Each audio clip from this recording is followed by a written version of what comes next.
جس کی سیاست اور معیشت بہت کچھ مضبوط ہے، تو امریکی حکومت کس کی مکروس ہے؟ کبھی اس سوال کا جواب ہم نے ڈھونڈنے کی کوشش کی؟ یقیناً اگر ہم اس سوال کا جواب ڈھونڈنے کی کوشش کریں گے تو اس کے جواب میں ہمیں راک فیلرز جیسے خاندان ہی پیچھے نظر آئیں گے۔ دنیا کی سب سے بڑی اسلحہ ساز فیکٹری کے مالک راک فیلرز ہیں۔ جنگ عظیم اول 1914 سے 1918 اور جنگ عظیم دوم 1939 سے 1945 دونوں میں اتحادیوں کو تیل اور اسلحہ اسی خاندان کی کمپنیوں نے فراہم کیا۔ ویتنام کی جنگ میں امریکہ کو لڑوانے والا یہی خاندان تھا، حالانکہ اس کے بعد ہونے والی رپورٹوں کے نتائج تقریباً ایسے ہی تھے جیسے عراق کی جنگ کے بعد خفیہ رپورٹوں کے نتائج تھے۔ دنیا پریشان ہے کہ آخر وہ کون سی اتنی بڑی قوت ہے جس نے CIA کو غلط اطلاعات فراہم کر دی اور پھر تمام دنیا کو ان جھوٹی معلومات کی بنیاد پر عراق پر حملے کے لیے تیار بھی کر لیا۔ حالانکہ ان کا اپنے بارے میں دعویٰ ہے کہ وہ اپنے سیٹلائٹ کے ذریعے سب کچھ دیکھ لیا کرتے ہیں۔ لوگ بش کو لان تان کرتے ہیں، لیکن وہ یہ نہیں جانتے کہ امریکی صدر دنیا کا کمزور ترین صدر ہوتا ہے، جس کے اپنے ہاتھ میں کچھ بھی نہیں ہوتا، بلکہ اس کا تو اپنے بیڈ روم پر بھی مکمل حق نہیں ہوتا، کیونکہ وہ بھی یہودیوں کی خفیہ آنکھوں کے سامنے ہوتا ہے۔ وسطی ایشیائی ریاستوں کے غیور مسلمانوں کو نیست و نابود کرنے کے لیے روس کے اندر کمیونسٹ انقلاب کے لیے رقم فراہم کرنے والا ڈیوڈ راک فیلر تھا۔ ماڈرن دنیا کے پسند و ناپسند، رہن سہن، اٹھنا بیٹھنا، کھانے پینے کا انداز، غرض مکمل طرز زندگی جس کو لائف سٹائل کہا جاتا ہے کہ یہ کیسی ہوگی، اس کا فیصلہ اس خاندان کی لڑکیاں کرتی ہیں۔ اسی طرح ہالی ووڈ کو چلانے والی لڑکیاں اسی خاندان کی ہیں۔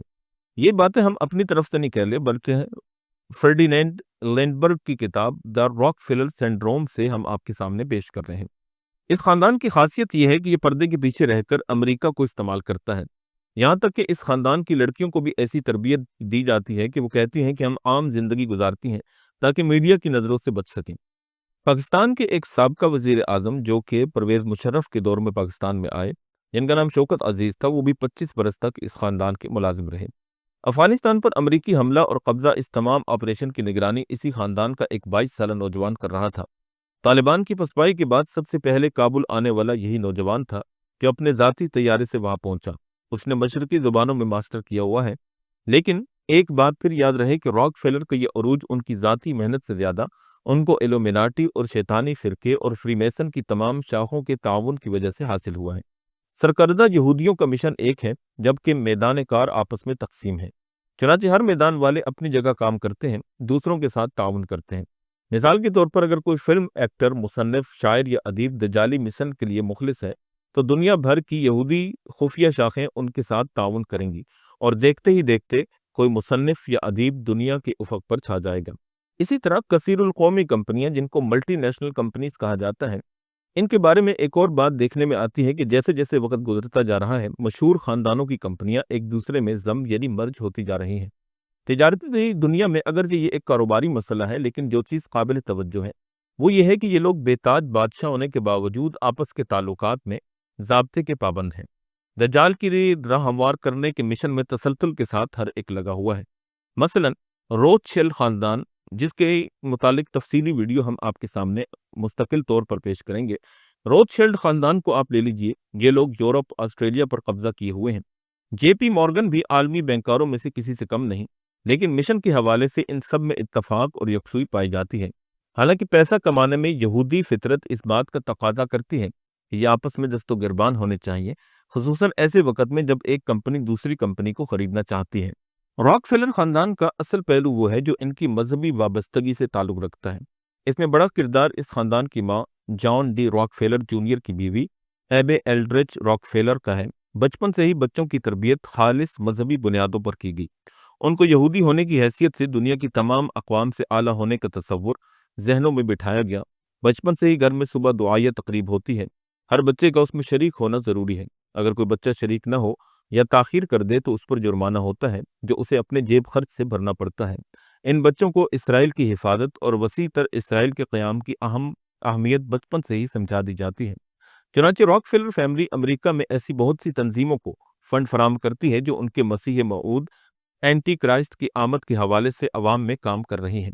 شیطان کی پوجا کرنے والی جماعت سٹینسٹ کے منصوبہ سازوں میں شامل ہیں۔ راک فیلر پر لکھنے والے انگریز مصنفین نے صہیونی خفیہ تنظیم نورانیین کے ساتھ ان کے گہرے تعلقات کا بھی ذکر کیا ہے۔ در حقیقت یہ خاندان ان 5 قبالہ خاندانوں سے تعلق رکھتا ہے جو ان کے خیال کے مطابق دجال سے براہ راست رابطے میں رہتے ہوں گے اور اس کے احکام کے مطابق دنیا کی سیاسی بساط سے کھیلتے ہوں گے۔ چنانچہ نورانیین، قبالہ، فری میسن کی تمام شاخیں اور دیگر خفیہ صہیونی تنظیمیں ان سب کی سرپرستی راک فیلر وغیرہ ہی کرتے ہیں۔ John D Rockefeller, Rockefellers خاندان کا جد امجد جان ڈی راک فیلر 1839 میں نیو یارک میں پیدا ہوا۔ 16 سال کی عمر میں یہ منشی لگ گیا۔ 1862 میں اس نے تیل کا کاروبار شروع کیا اور سٹینڈرڈ آئل کمپنی کی بنیاد رکھی۔ دیکھتے ہی دیکھتے ایک منشی امریکہ بھر کے 90% آئل ریفائنری کا مالک بن گیا۔ جان ڈی راک فیلر مستقبل میں جن دجالی منصوبوں کو پروان چڑھانا چاہتا تھا اس کے لیے اس نے 4 خیراتی ادارے قائم کیے، جن میں سے راک فیلر فاؤنڈیشن اور راک فیلر انسٹیٹیوٹ برائے میڈیکل ریسرچ، موجودہ راک فیلر یونیورسٹی، مشہور ہے۔ راک فیلر فاؤنڈیشن صرف ایسے مقاصد کے لیے فنڈ فراہم کرتی ہے جو دجالی منصوبوں سے متعلق ہوتے ہیں۔ اسی طرح راک فیلر یونیورسٹی میں انہی شعبوں میں تحقیق کی جاتی ہے جو آئندہ چل کر دجال کے کام آ سکیں۔ اسی طرح خیراتی اداروں کی آڑ میں اس خاندان نے دنیا بھر میں اپنے پنجوں کو گاڑ رکھا ہے۔ اسی طرح اپنی بے شمار کالی دولت کو ٹیکس سے مستثنی بھی انہوں نے کر لیا ہے۔ ان کی دولت کا اندازہ آپ اس سے کر سکتے ہیں کہ تمام دنیا کا سونا اس وقت IMF اور عالمی بینک کے قبضے میں ہے۔ چنانچہ 1981 میں امریکی صدر رونالڈ ریگن نے یہ جاننے کی کوشش کی کہ حکومت امریکہ کے خزانے میں کتنا سونا پڑا ہے، تو اسے یہ جان کر بڑی حیرت ہوئی، اور آپ کو بھی ہوگی کہ امریکی خزانہ سونے سے خالی تھا۔ امریکہ کا اگر یہ حال ہے تو دیگر ممالک کا آپ اندازہ خود ہی کر سکتے ہیں۔ جان ڈی راک فیلر 23 مئی 1937 کو فلوریڈا، امریکہ میں مر گیا۔ جان ڈی راک فیلر جونیئر، یہ جان ڈی راک فیلر کا بیٹا تھا۔ اس نے نیو یارک میں اقوام متحدہ کے ہیڈ کوارٹر کے لیے زمین چندے میں دی۔ اس کے 5 بیٹے تھے۔ پہلا جان ڈی راک فیلر، سوم یعنی تیسرے نمبر پر Nelson Rockefeller, Laurance S Rockefeller, Winthrop Rockefeller, اور 5ویں نمبر پر تھا ڈیوڈ راک فیلر۔ ان 5 نے الگ الگ شعبوں میں یہودیت کی خدمت کی۔ جان ڈی راک فیلر سوم نے آرٹ کا میدان سنبھالا۔ اس آرٹ نے مسلمان معاشرے میں جو تباہی مچائی، اس کے اثرات آپ زندگی کے ہر شعبے میں دیکھ سکتے ہیں۔ کس طرح مسلم معاشرہ غیر اسلامی رنگ برنگتا جا رہا ہے۔ آرٹس کی دنیا میں بارے میں مزید معلومات درکار ہوں تو نیشنل کالج آف آرٹس سے مل سکتی ہیں، یا وہ NGOs جو آرٹ کے شعبوں میں کام کر رہی ہیں۔ بظاہر معصوم سے نام والا یہ میدان در حقیقت کسی بھی معاشرے کی چولیں ہلا دینے کے لیے یہودی ماہرین کا خصوصی ہتھیار ہے۔ اسی طرح دوسرا بیٹا ہے نیلسن راک فیلر۔ اس کو سیاست کا میدان دیا گیا۔ اس میدان میں ایسے کارنامے انجام دے گیا کہ امریکی اور بین الاقوامی سیاست کو یہودیوں کی لونڈی بنا گیا۔ یہ کام اس نے 1921 میں CFR قائم کر کے کیا۔ اس کے علاوہ اقوام متحدہ، جس کو یونائٹڈ نیشن بھی کہا جاتا ہے، کا قیام بھی اس کا بنیادی کردار اس میں شامل تھا۔ اقوام متحدہ ان کے گھر میں بیٹھ کر بنی۔ اسی نے اقوام متحدہ کے دفاتر کے لیے نیو یارک میں جگہ فراہم کی۔ نیلسن راک فیلر نے امریکی حکومت میں مختلف شعبوں میں سیکرٹری اور مشیر کے طور پر کام کیا، جہاں بیٹھ کر حکومتوں سے کھیلنا آسان ہوتا ہے۔ اس نے اپنے لیے اہم شعبوں کو چنا۔ آرٹ کی سرپرستی کی، اسقاط حمل یعنی ایبورشن کا بل لانے والوں میں اس کا دماغ شامل تھا۔ ڈاکٹر ہنری کیسنجر نے جب میٹنگ میں دنیا کی آبادی کم کرنے کے منصوبے بنائے، نیلسن اس ایسے منصوبوں میں شامل تھا۔ 1922 میں ریپبلکن پارٹی کے ٹکٹ پر نیو یارک کا گورنر بنا۔ 1974 میں اس کو امریکہ کے نائب صدر کے طور پر منتخب کر لیا گیا۔ 1979 میں نیو یارک میں اس کا انتقال ہو گیا۔ تیسرے نمبر پر جو بیٹا ہے اس کا نام ہے Lawrence rock فیلر۔ Laurance S rock فیلر 1910 میں نیو یارک میں پیدا ہوا۔ اس نے قدرتی وسائل اور میڈیکل ریسرچ کے شعبے کو اختیار کیا۔ ایسے نئے تجارتی میدانوں میں سرمایہ کاری کو فروغ دیا جن کی بنیاد جدید ٹیکنالوجی پر تھی۔ اس نے جزیرہ سینٹ جان میں امریکی حکومت کو 5000 ایکڑ زمین چندے میں دے دی۔ جب ہم national park, national museum, art and agriculture centre جیسے نام سنتے ہیں تو اکثریت کو ان کے نام سے ہی اکتاہٹ ہوتی ہے۔ لوگوں کی اکثریت ان شعبوں میں کوئی دلچسپی نہیں رکھتی۔ فری میسن اور دیگر صہیونی تنظیمیں ایسی ہی جگہوں سے دجالی حکومت کے خاکوں میں حقیقت کا رنگ بھر رہی ہوتی ہیں۔ یہ جگہ وہ نیوکلیئر ری ایکٹر ہیں جہاں ثقافتی یلغار کے ایٹم بم تیار کیے جاتے ہیں، پھر ساری دنیا کے ذہنوں اور جسموں پر دجال کے کارندے حکومت کرتے ہیں۔ مثلا میوزیم کو لے لیجئے۔ ثقافتی ورثے کے نام پر کہیں فرعونوں کی تہذیب کا تقدس ذہنوں میں بٹھایا جا رہا ہوگا تو کہیں ہڑپا اور موہنجودڑو کی جاہلی تہذیب سے لوگوں کو متاثر کیا جا رہا ہوگا۔ تیسرے نمبر پر ڈیوڈ راک فیلر ہے۔ یہ بڑا تاجر اور بڑا جادوگر تھا۔